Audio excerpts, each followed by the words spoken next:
Assalamualaikum warahmatullahi wabarakatuh. Waalaikumsalam warahmatullahi wabarakatuh. Bismillahi walhamdulillah. Wassalatu wassalamu ala sayyidina Rasulillah wa ala alihi wa sahbihi wa mawalah. La hawla wa la quwwata illa billah, amma ba'du. Saudara-saudara kaum muslimin yang berbahagia, di dalam kehidupan ini kita senantiasa mengambil iktibar, contoh dan teladan dari orang-orang sebelum kita. Itu sebabnya kepada baginda Nabi kita Muhammad sallallahu alaihi wasallam Allah Subhanahu wa taala menjelaskan cerita para nabi sebelum beliau dalam ayat "Tsumma naqussu 'alaika min amba'ir rusuli ma nusabbitu bihi fu'adak." Demikianlah kami ceritakan kepadamu wahai Muhammad sebagian dari kisah para rasul-rasul sebelum kamu yang dengan itu akan memperkuat hatimu, meneguhkan keyakinanmu dan memantapkan pendirianmu. Inilah manfaatnya belajar dari sejarah.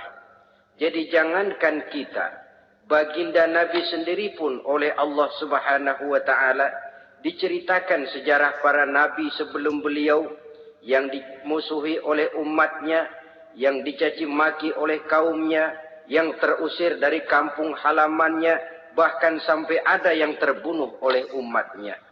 Itu seluruhnya merupakan iktibar manusabbitu bihi fu'adak, untuk memantapkan langkahmu, meneguhkan keyakinanmu dan menguatkan pendirianmu menghadapi perjuangan ini.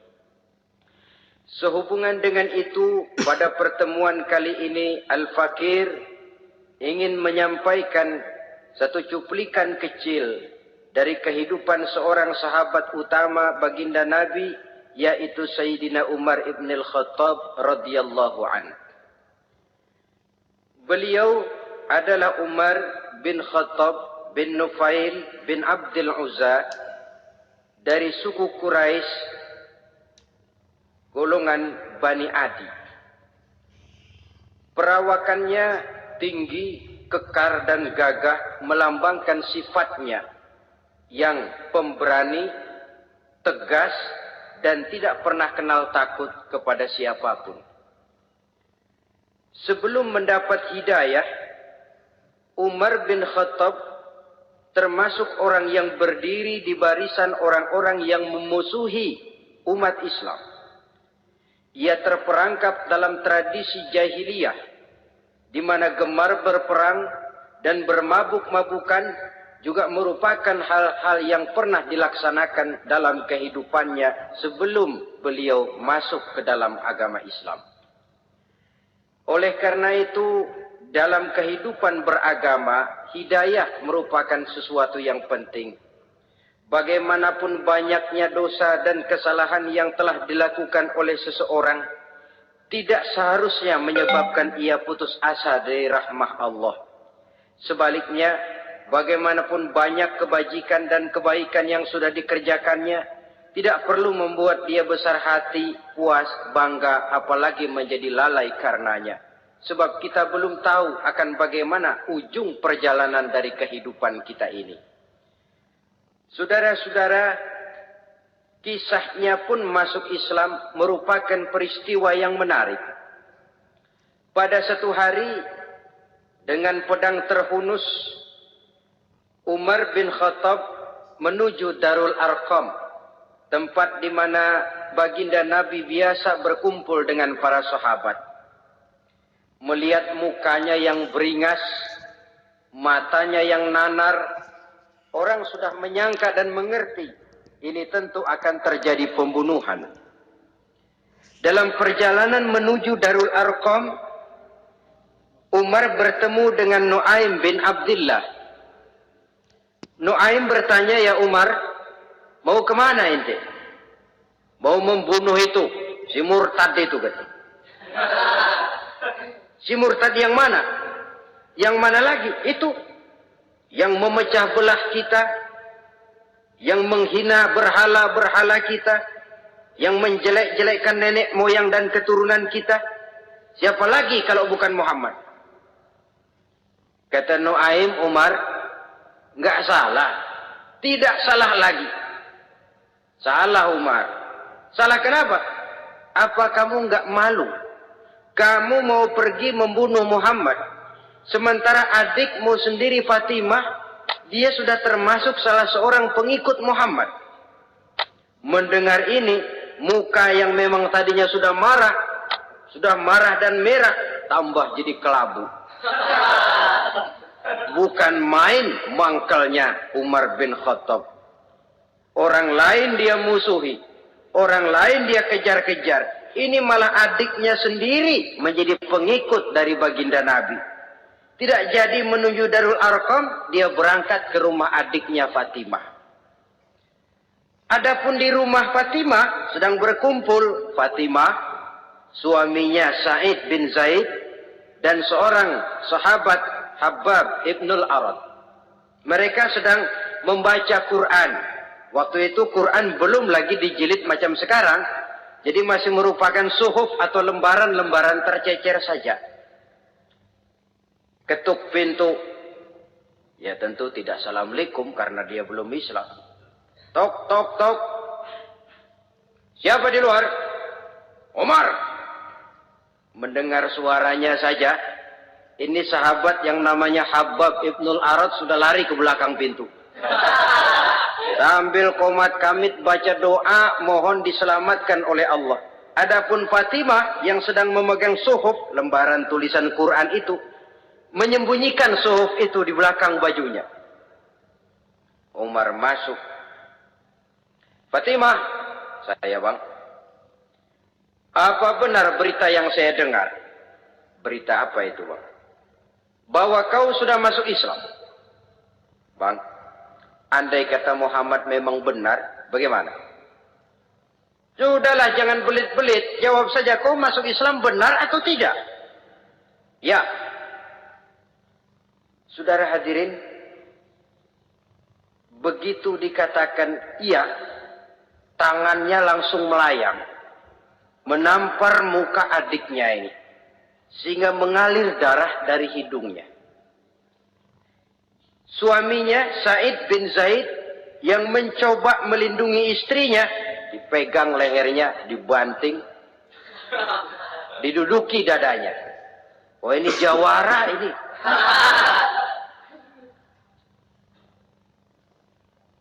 Namun pada saat sedemikian, suara kebenaran terpantul dari mulut Fatimah, adik dari Umar bin Khattab ini. "Umar, apakah engkau memukul orang yang bersaksi bahwa tidak ada Tuhan melainkan Allah dan Muhammad Rasulullah? Apakah engkau menganiaya seseorang yang terpanggil untuk mengikuti kebenaran? Manusia macam apa engkau, Umar?" Saudara, memang dia orang keras, tapi hatinya mudah menerima kebenaran. Sehingga mendengar kalimat adiknya ini tercenung dia sejenak, melongo, bengong kata anak sekarang. Ini kalau tidak karena keyakinan yang mantap, tidak mungkin orang ini, anak adik saya ini bicara macam begini. "Umar, mengapa engkau memukul orang yang bersaksi bahwa tidak ada Tuhan melainkan Allah dan Muhammad Rasulullah? Mengapa engkau pukul orang yang mengikuti kebenaran menerima hidayah dari Allah? Begitu yakin dan mantapnya walaupun di tengah satu hal yang sangat menakutkan. Siapa yang tidak takut orang Quraisy berhadapan dengan Umar bin Khattab yang dikenal sebagai singa padang pasir pada waktu itu. Malahan dia termasuk salah seorang jagoan di tradisi masyarakat jahiliyah itu. Ada satu pasar yang namanya pasar Ukaz. Tiap tahun di pasar itu diadakan pesta. Pertama pertandingan syair. Jadi penyair waktu itu jadi kebanggaan. Syair-syair yang menang itu digantung di dinding Ka'bah. Jadi setiap suku akan bangga kalau mempunyai ahli syair yang hebat. Nah, lalu diadakan juga lah perlombaan balap kuda, memanah, termasuk gulat. Lah Umar ini tiap kali pertarungan mesti menang. Belum pernah ada yang berhasil mengalahkan dia. Jawara. Saudara-saudara, mendengar adiknya begitu mantap hatinya. Apalagi ketika adiknya berkata begitu, suhuf lembaran yang disembunyikan di belakang bajunya tersembul. Apa yang kau sembunyikan di balik bajumu itu? Suhuf. Apa suhuf itu? Lembaran Al-Quran. Coba saya lihat. Enggak boleh. Kenapa? Kamu kotor. Orang kotor tidak boleh megang Quran. Saya mau lihat. Enggak boleh. Kalau kamu mau lihat, mandi dulu. Diturutinya permintaan adiknya itu. Lalu diambilnya suhuf tadi. Dia baca. Kebetulan ayat yang dibacanya ayat pertama dari surah Toha yang berlanjut dengan ayat 14 pada surah yang sama. Dia baca, Bismillahirrahmanirrahim. Toha, ma anzalna ilaikal Qur'ana litashqa illa tazkiratan liman yakhsha. Toha, tidaklah aku turunkan Al-Quran ini untuk bikin sukar manusia, melainkan merupakan pengingat bagi orang-orang yang takut kepada Allah. Lalu pada ayat ke-14, Innani anallahu la ilaha illa ana fa'budni. Sesungguhnya akulah Allah, tidak ada Tuhan melainkan aku, maka hendaknya hanya kepadakulah kamu menyembah. Wa aqimis sholata li dzikri, dirikanlah salat untuk mengingat aku. Inna sa'ata atiyatun akadu ukhfiha litujza kullu nafsim ma tas'a. Sesungguhnya kiamat itu pasti akan datang, yang sengaja waktunya kami tidak beritahukan kepada kamu semua, untuk kami balas segala setiap orang tentang apa saja yang telah mereka lakukan dalam kehidupan di dunia ini. Setelah membaca ayat ini, gemetar tangannya. Ah, ini sih nggak main-main ini.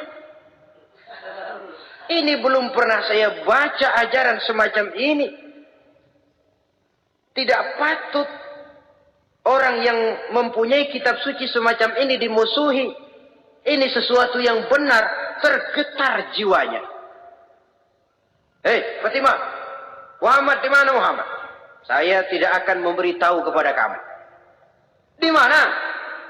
Saya tidak akan memberitahu. Lebih baik kau bunuh saya. Kalau memang maksudmu mau mencelakakan Muhammad. Sama sekali saya tidak akan mencelakakan dia, Fatimah. Kasih tahu saja, di mana dia? Darul Arqam. Bergegas dia menuju Darul Arqam. Di dalam Nabi memang sedang kumpul dengan para sahabat. Termasuk ada Sayyidina Hamzah. Yang juga terkenal jawara juga. Ketuk pintu. Ketuk pintu. Siapa di luar? Umar. Di dalam ini geger sebagian sahabat. Umar datang ini pasti bencana. Umar datang, wah, kalau istilah kampung, kerok dan urusan.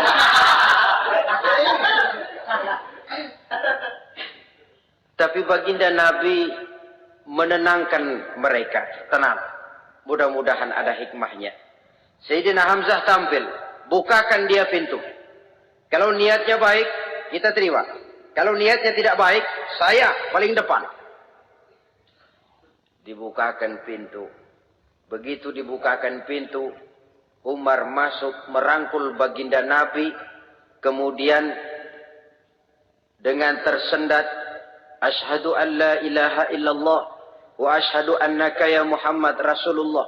Saya bersaksi tidak ada Tuhan melainkan Allah, dan saya bersaksi bahwa engkau hai Muhammad adalah utusan Allah. Sahabat takbir semua, Allahu Akbar, Allahu Akbar. Kegembiraan meliputi suasana ketika itu. Kenapa? Karena sebelumnya, dikala Umar belum masuk Islam, dia merupakan ganjalan yang paling dikhawatirkan oleh umat Islam. Setelah dia masuk Islam, jelas merupakan satu keuntungan yang sangat besar.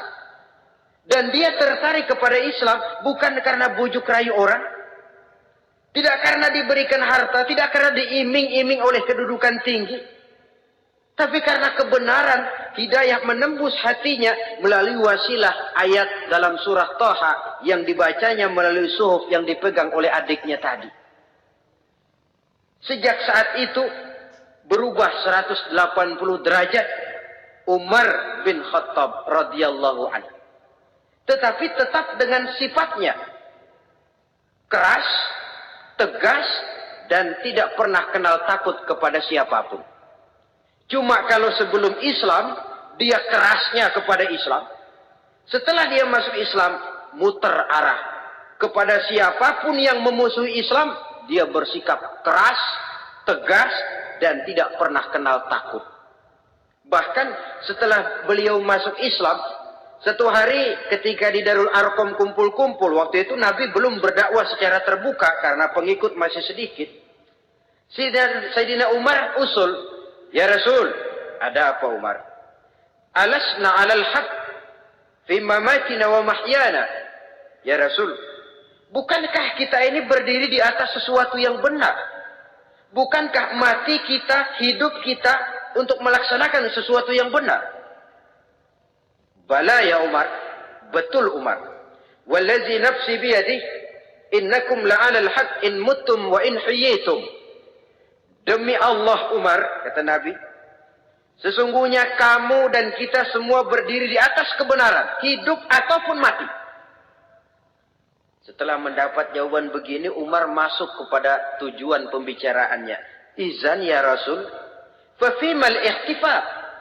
Kalau memang begitu ya Rasul, kalau memang kita yakin kita berdiri di atas kebenaran, kita hidup karena kebenaran, kita mati pun memperjuangkan kebenaran, fafimal ikhtifa. Kenapa mesti ngumpet-ngumpet? Kenapa harus sembunyi-sembunyi? Wallazi ba'asaka bil haqq, demi Allah ya Rasul, la takhrujanna wa la nakhrujanna ma'ak. Tuhan harus keluar menyampaikan Islam ini secara terbuka, dan kami akan mendampingi Tuhan dengan segenap jiwa dan raga. Sekali masuk Islam gak tanggung-tanggung. Yang kayak begini ini yang kita perlukan sekarang ini. Begitu masuk Islam gak tanggung seluruhnya, jiwa dan raganya masuk Islam.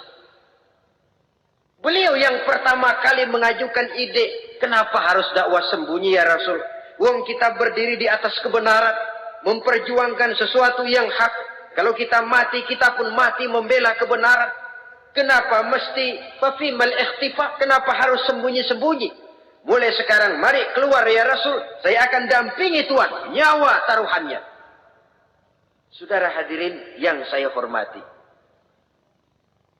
selalu dia tempat-tempat yang pernah dia melaksanakan maksiat sebelum dia Islam, selalu dia kunjungi sampai dia berkata, tidak ada tempat yang pernah saya melakukan kesalahan sebelum saya Islam yang harus saya tutupi dengan kebajikan setelah saya Islam sekarang ini. Bahkan ada satu riwayat menjelaskan beliau itu yang tinggi badannya, kekar perawakannya, gemetar orang ngadepin dia. Tapi beliau sendiri sangat mudah gemetar kalau sudah mendengar ayat-ayat Allah. Sehingga ada satu riwayat menjelaskan Sayyidina Umar itu setelah masuk Islam, kalau sholat kadang-kadang bila menoleh ke kanan beliau senyum, bila menoleh ke kiri beliau menangis berurai air mata. Ada orang bertanya, ya Umar, kenapa menengok ke kanan kau senyum, ke kiri kau menangis? Itulah kalau saya ingat jahilnya saya sebelum Islam. Adapun bila saya menoleh ke arah sebelah kanan, saya tersenyum. Teringat betapa dulu saya membuat berhala dari korma. Saya tumpuk-tumpuk, saya susun begitu.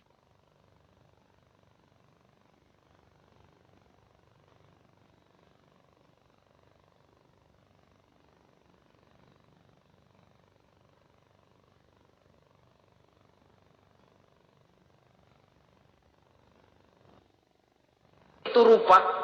Setelah saya sembah, saya makan itu korma. Gagah betul saya waktu itu. Sampai Tuhan pun saya makan. Adapun kalau saya menoleh ke kiri, teringat putri kesayangan saya yang terbawa oleh tradisi jahiliyah, takut menanggung aib, merasa malu mempunyai anak perempuan, sampai dia terkubur hidup-hidup. Berurai air mata saya mengingat semua itu. Padahal Nabi sudah memberikan jaminan. Sebab saudara, jangan lupa, orang kafir masuk Islam, dalam Islam itu dihitung dari bayi lagi. Dari nol, itulah untungnya. Jadi misalnya sudah 60 tahun, dari kecil sampai 60 tahun kafir. Umur 61 masuk Islam. Nah, sejak umur 61 itulah yang dihisab oleh Allah. 60 tahun ke bawah, gratis, bersih, pemutihan. Istimewa betul. Tapi jangan lalu diniatin, gua kafir aja.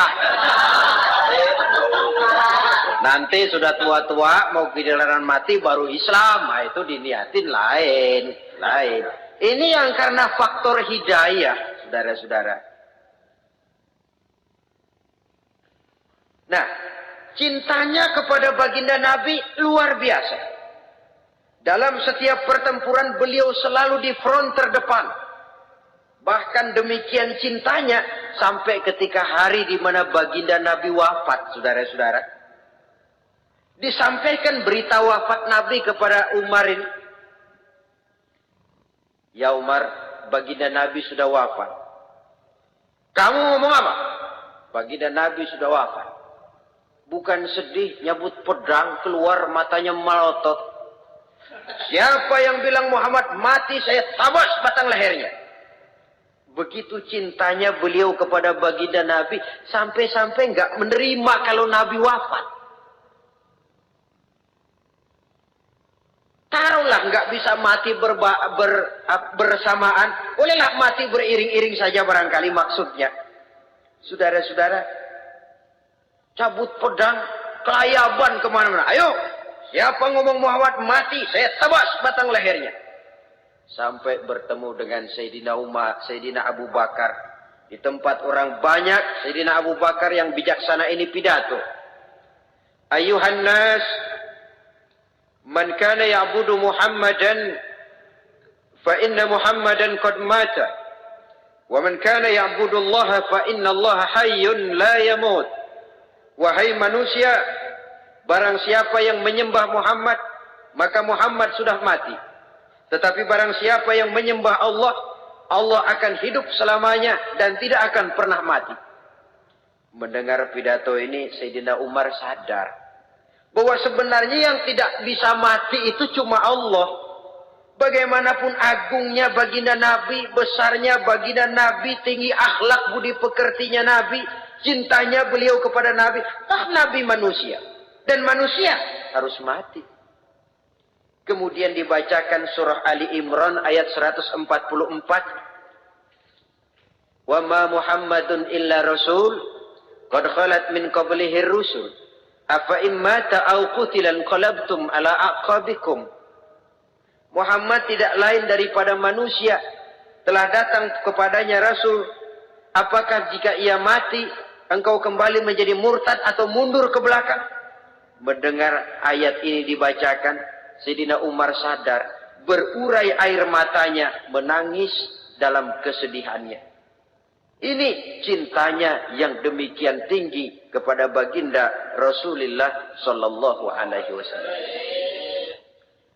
Begitulah seluruh kesalahan yang dia lakukan pada saat sebelum dia masuk Islam, berusaha dia tutupi dan dia tebus dengan segala kebaikan, pengabdian, perbuatan soleh setelah dia masuk Islam.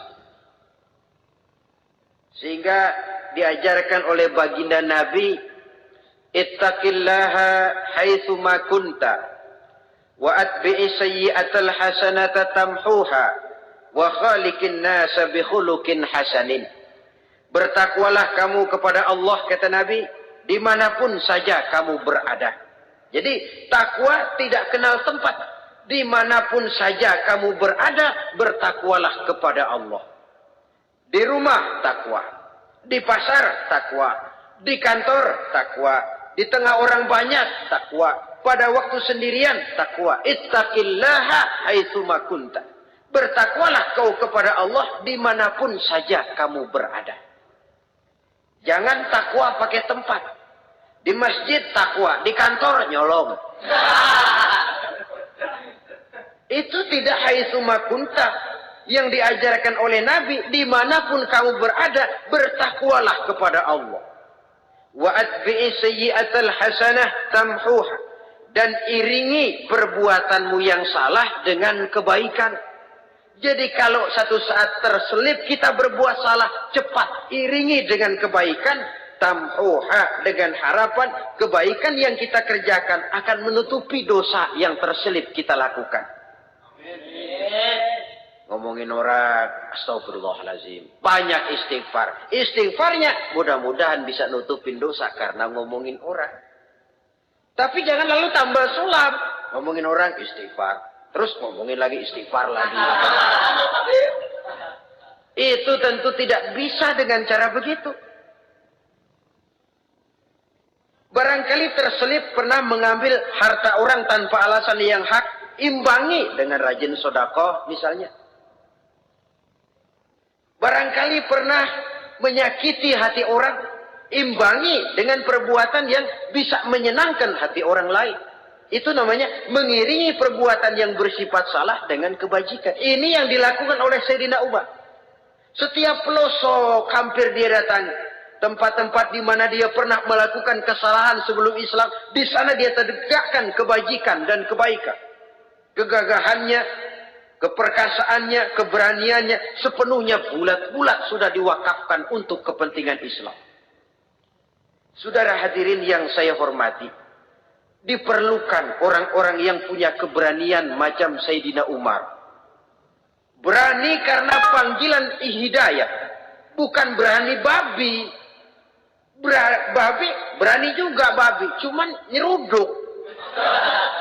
Artinya berani yang tanpa pertimbangan. Berani yang tanpa pertimbangan pada akhirnya akan menyulitkan kita sendiri. Beliau gagah, beliau berani, beliau punya kekuatan, beliau punya wewenang, dan itu dimanfaatkannya untuk menjadi backing baginda Nabi kita Muhammad sallallahu alaihi wasallam. La takhrujanna wa la nakhrujanna ma'ak ya Rasul. Ya Rasul, keluar, sampaikan dakwah secara terbuka. Saya akan mendampingi Tuhan. Jika ada yang ganggu Tuhan, saya paling depan. Backing yang mendampingi Rasul untuk menyampaikan risalah Islamiyah ini. Saudara hadirin yang saya hormati, wa khaliqin nasa bi khuluqin hasanin, kata Nabi. Dan pergaulilah manusia dengan akhlak yang baik, karena dengan ini kau bisa mengambil hati orang. Dalam hadis lain katakan, innakum la tas'una an-nasa bi amwalikum walakin yas'uhum minkum bastul wajhi wa husnul khuluq.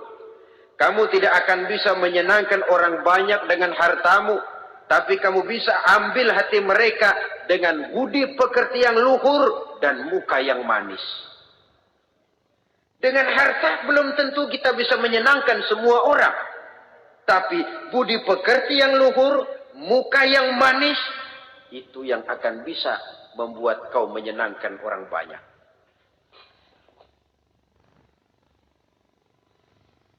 Setelah baginda Rasul wafat, pernah ketika berkumpul, Sayyidina Abu Bakar berkata kepada Sayyidina Umar, "Ya Umar, saya baiat kamu untuk menjadi khalifah Jawab beliau, sayalah yang akan membaiat Tuan. Tapi Anda lebih utama dari saya, Umar. Keutamaan saya akan saya berikan kepada Tuan untuk mendukung kekhalifahan Tuan. Di sini kelihatan wataknya yang tidak ambisius. Gagah, berani, perkasa, tapi tahu diri. Enggak nyelonong.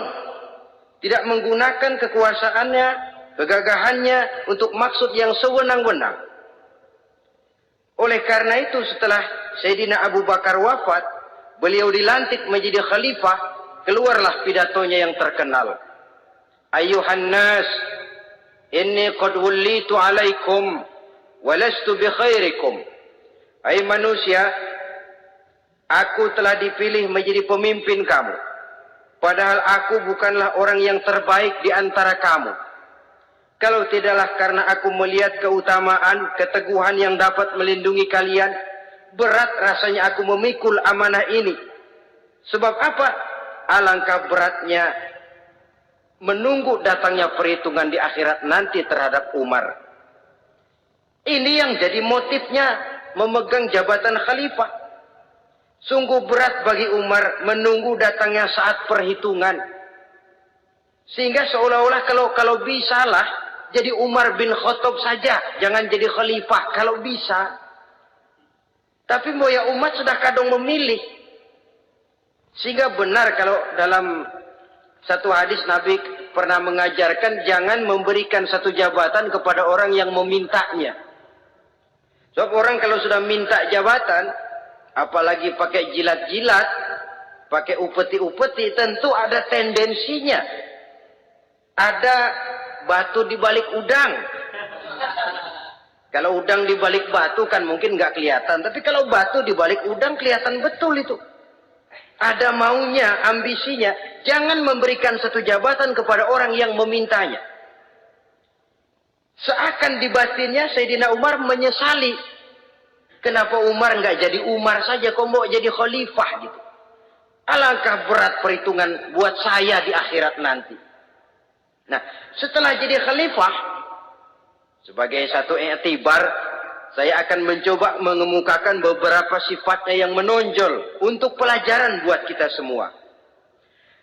Pertama, sikapnya terhadap keluarganya setelah beliau menjadi khalifah. Kedudukan sebagai keluarga Umar bin Khattab bukan merupakan kedudukan istimewa. Itu ditanamkan betul kepada keluarganya. Jangan karena bapakmu khalifah, lalu mentang-mentang anak khalifah kau merasa dapat fasilitas, merasa bisa berbuat semau-maumu, kau harus punya tanggung jawab dan beban moral, memberikan contoh yang lebih baik kepada rakyat. Ini yang ditekankan kepada keluarganya. Kalau beliau mau mengeluarkan undang-undang, undang-undang itu lebih dahulu dibicarakan di tengah keluarganya, kumpul anak-anaknya, ini akan ada undang-undang begini. Siapa di antara kalian mau mentaati, persilakan, yang tidak pun persilakan. Tapi saya ingatkan, kalau ada dari keluarga Umar yang melanggar peraturan yang saya keluarkan ini, saya akan menghukumnya 2 kali lipat karena dia keluarga saya. Menghukumnya 2 kali lipat karena dia keluarga saya. Jadi bukan mentang-mentang anak babe, lalu kebal hukum. Tidak. Siapa yang di antara kalian melanggar peraturan ini, akan aku kenakan hukuman 2 kali lipat karena dia keluargaku. Nah, saudara hadirin yang saya hormati, lalu berwibawa. Dijaga betul keluarganya. Suatu hari beliau datang ke rumah putranya Abdullah bin Umar. Ketika masuk dilihatnya Abdullah bin Umar sedang makan daging. Makan daging. Merah muka Umar. Mentang-mentang anak khalifah ya. Mentang-mentang anak Amirul Mukminin ya, kamu makan daging. Lihat tuh rakyat kita masih banyak yang kelaparan, makan daging, makan roti keras. Padahal itu halal. Sesuatu yang diperoleh dengan usahanya sendiri. Tetapi begitu hati-hatinya Umar untuk menjaga pandangan orang.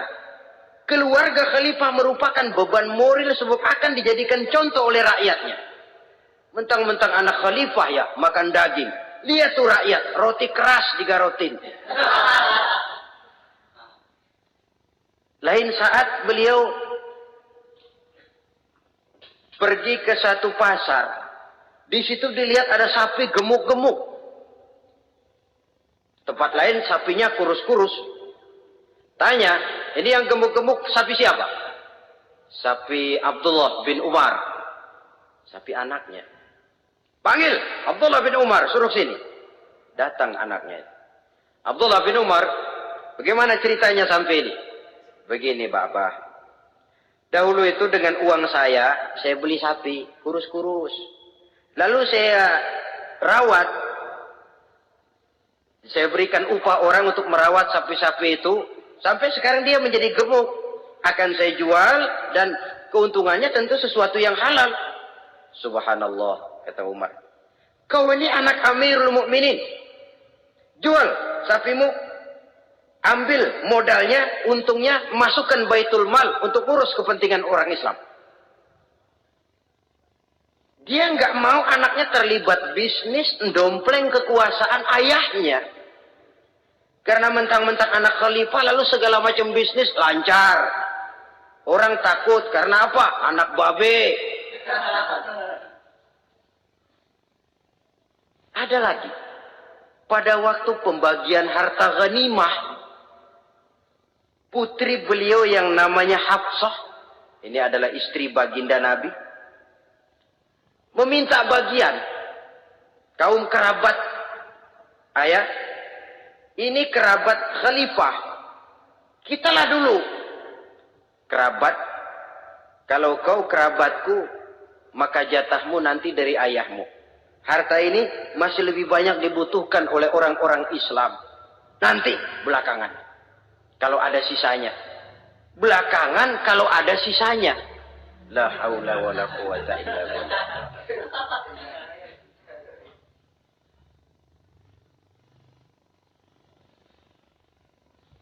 Saudara hadirin, itu terhadap keluarganya. Kemudian apa sifat-sifat yang menonjol dari kepemimpinannya? Pertama, kesederhanaannya. Beliaulah satu-satunya khalifah, Amirul Mukminin, setingkat presiden kalau sekarang, yang punya jubah cuma 2 dan 1 pun punya anaknya. Tambelan lagi. Pernah sholat Jumat terlambat. Beliau naik mimbar untuk khutbah, sebelumnya minta maaf dulu. Saudara-saudara, maaf saya terlambat nungguin baju kering. Seorang khalifah nungguin baju kering. Sederhana dalam kehidupannya. Mari kita ambil satu cerita lagi. Pada waktu beliau jadi khalifah, yang diangkat jadi gubernur di Mesir adalah Amr bin As. Amr bin As hidupnya lebih mirip kaisar. Istananya besar, pakaiannya bagus-bagus. Nah, yang paling mengganggu pikiran Amr bin As, di sebelah istananya ini ada gubuk reot, kepunyaan orang Yahudi lagi. Ah, ini nggak pantas bener masa di samping istana gubernur ada gubuk reot. Orang Yahudi lagi yang punya. Ini mesti, udah, bikin saja rencana, panggil dinas tata kota, bikin planning, di sini mau dibangun masjid, proyek negara. Bikin gambarnya, susun anggarannya, tender. Saudara-saudara, si Yahudi yang punya gubuk reot dipanggil. Yahudi, ada apa, Pak? Kamu tahu nggak? Enggak. Iya, memang belum saya kasih tahu.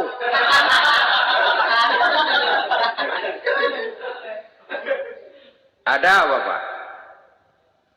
Itu kamu punya gubuk. Tahu? Kena proyek. Proyek apa, Pak? Kami mau bangun masjid besar di situ. Dan tidak sesuai ada gubuk reot di samping tempat gubernur. Jadi maksud Bapak, gubukmu, tanah-tanahnya mau saya bebaskan. Saya beli. Enggak mau, Pak. Saya nggak mau jual. Saya bayar 2 kali lipat. Nggak mau. 3 kali lipat. 6 kali lipat juga nggak mau, Pak. Saya dari muda peres keringat banting tulang cuma segitu-gitunya, Pak, tempat saya tinggal. Gubuk reot sama tanahnya sedikit. Makmur saya, Pak, cuma rumah sama sumur.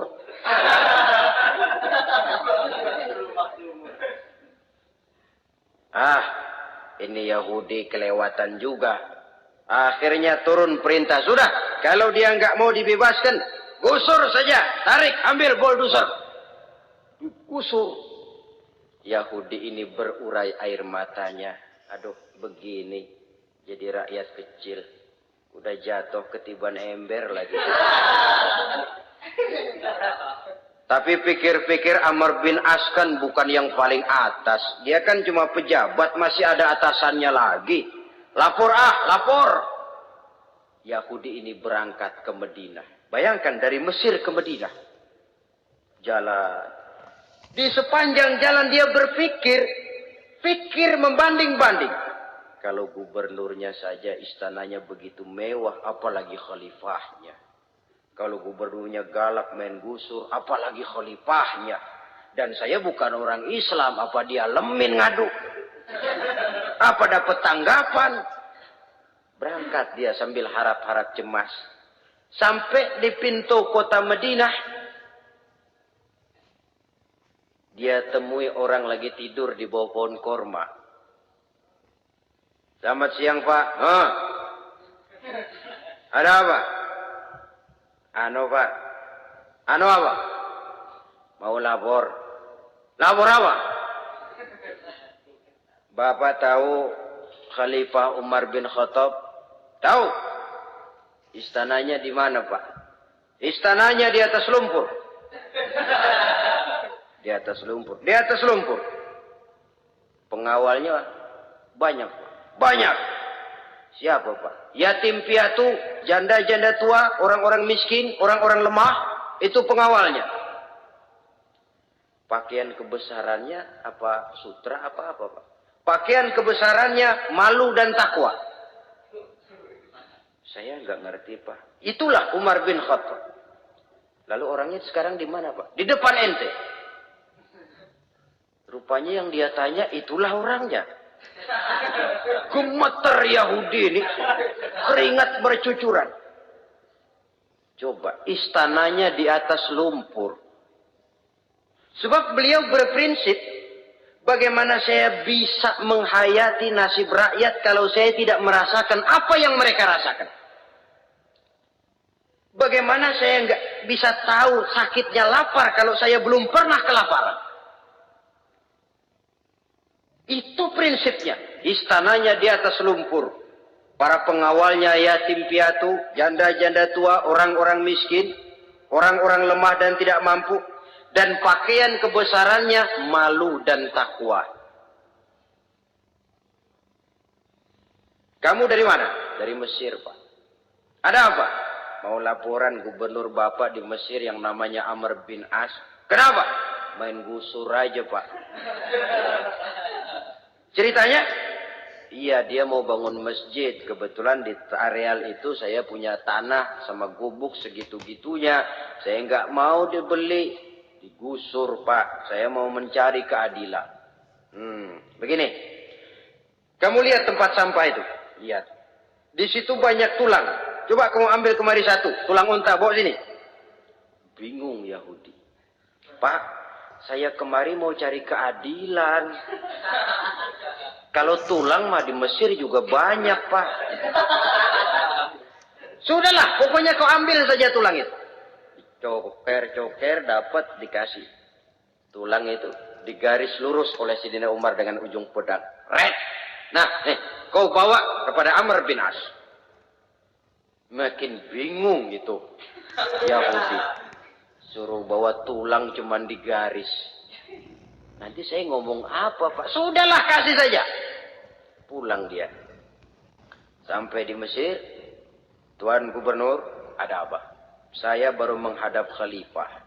Kemudian, beliau sampaikan ini, dikasih tulang. Amr bin As melihat tulang ada goresan lurus dengan ujung pedang, gemetar, badannya keluar keringat dingin, panggil kepala proyek, proyek batal, masjid nggak jadi didiriin, itu gubuk Yahudi diriin lagi. Ini Yahudi makin bengong. Ini gubernur dapat tulang doang segitu takutnya.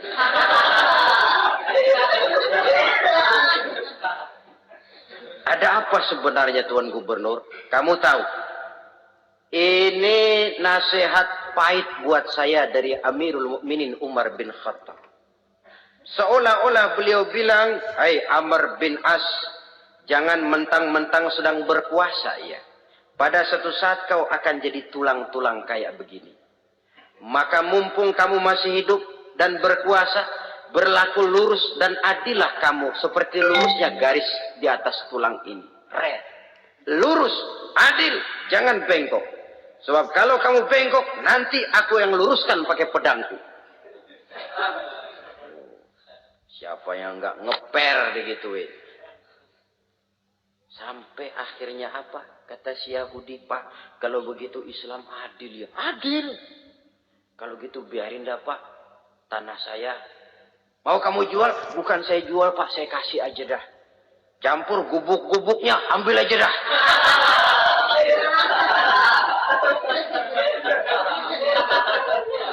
Masuk Islam si Yahudi ini oleh karena keadilan dari Umar bin Khattab. Begitulah kesederhanaan hidupnya. Sampai saudara, yang ironi betul, pernah Utsman bin Affan, Ali bin Abi Thalib, Thalhah dan Zubair kumpul mendengar berita bahwa Sayyidina Umar ini punya hutang. Bayangkan, seorang khalifah untuk melangsungkan hidupnya sampai punya hutang. Padahal Baitul Mal di bawah kekuasaannya. Berunding Utsman, Ali, Thalhah, Zubair. Kalau kita langsung ngomong sama Umar nggak enak dong, dia nggak bakalan terima. Lewat putrinya aja, Hafsah. Baik. Hafsah ngomong sama Umar, Abah, kenapa? Bagaimana kalau honor Abah ditambah, ditingkatkan supaya hutang bisa ketutup? Hafsah, saya Abah. Siapa yang nyuruh kamu ngomong begitu? Enggak ada. Ada. Saya tahu ada ini. Kalau nggak ada, kamu nggak mungkin ngomong begitu. Tapi orangnya kalau saya tuntut, mereka mungkin nggak mau. Sekarang saya mau tanya Hafsah, kau kan istri Rasul, betul? Nah, saya mau tanya, suamimu makanannya apa? Daging? Bukan. Roti. Tempat tidurnya kasur empuk? Bukan. Kain kasar yang kalau musim panas kami bentangkan, kalau musim dingin separuh buat tidur, separuh buat selimut. Pakaian yang dibelikan untukmu berapa banyaknya?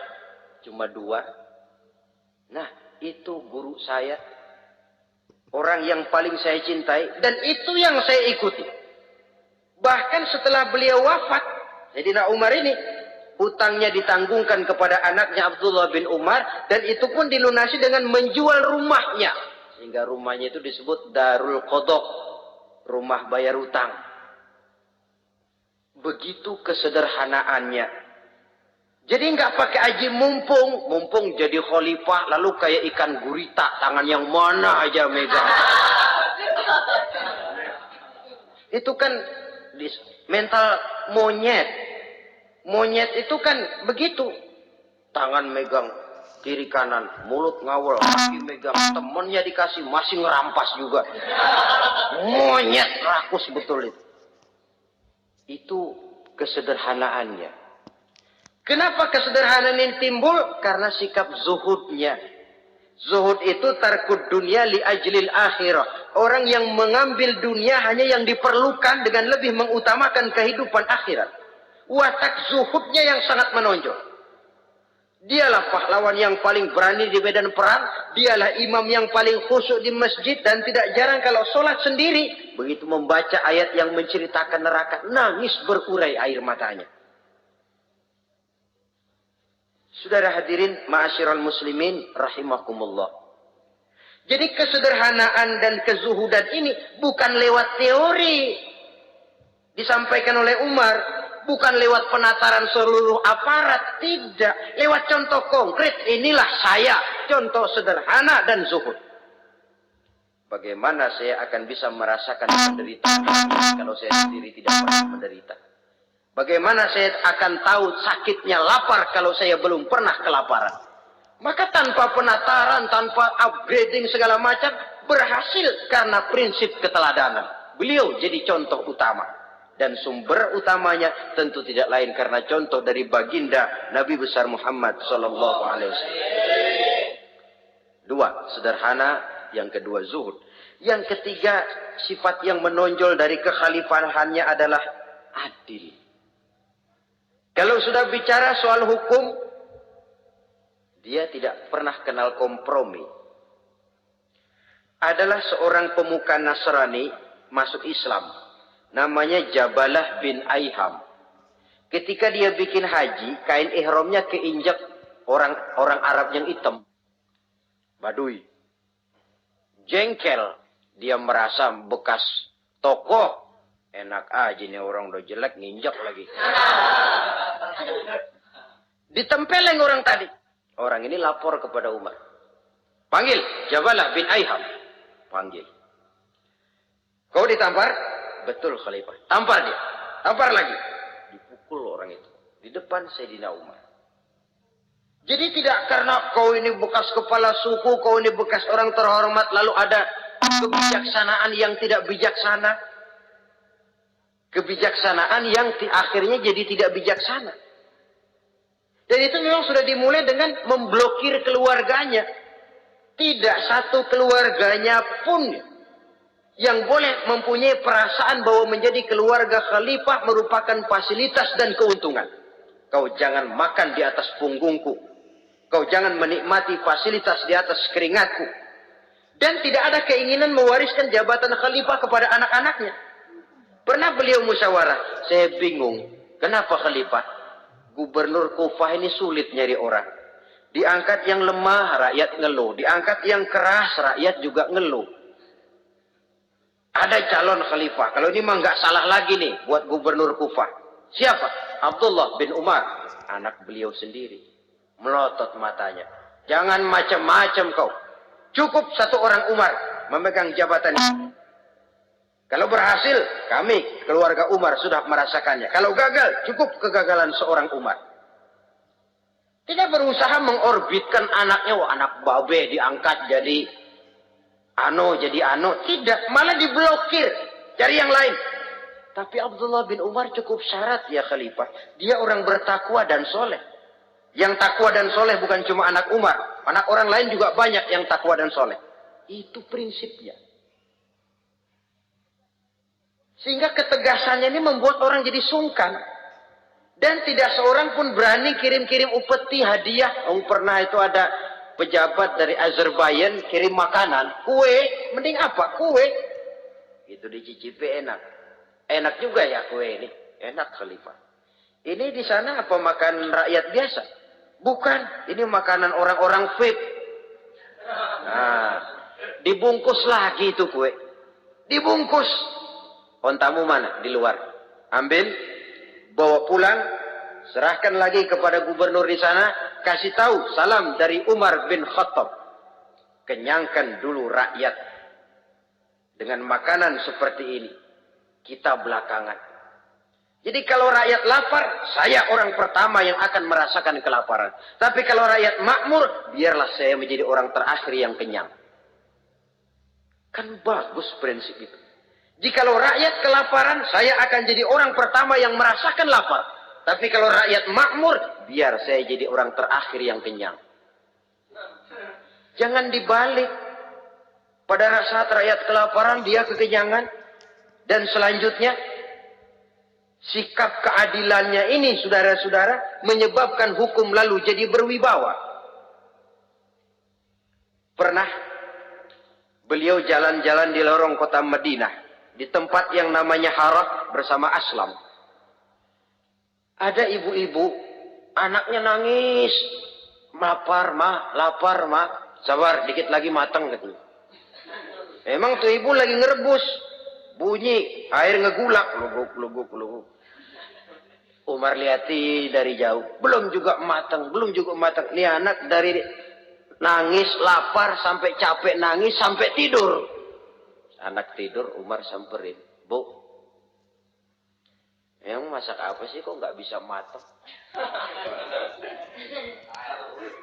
Saya nggak masak apa-apa, Tuan. Itu pating kerupuk apa? Ketika dibuka ya cuma air saja. Subhanallah, ibu sudah ngebohongi anak ibu sendiri. Habis harus bagaimana, Tuan? Saya sudah nggak punya makanan untuk dimasak. Sementara perut nggak kenal kompromi. Jalan satu-satunya, ya terpaksa anak saya bohongi. Saya bilang sebentar lagi matang, sampai dia tidur sekarang ini. Memangnya Khalifah Umar gimana sih ngurusi rakyatnya? Subhanallah, dia orang zalim. Dia yang memegang urusan kami, tapi dia nggak tahu nasib saya. Anak kelaparan, keluarga terlantar. Oh, begitu. Iya. Zalim betul Umar bin Khattab itu. Kalau begitu ibu tunggu sebentar. Dia pulang bersama Aslam menuju Baitul Mal. Dia ambil tepung 1 karung, dipikul sendiri. Dipikul sendiri, kata Aslam, ya Khalifah biar saya yang bawa. Jangan. Kenapa Khalifah? Apa kau kira kau sanggup mikul dosa saya di akhirat nanti? Biar saya yang mikul sendiri. Dia bawa ke tempat tuh ibu-ibu.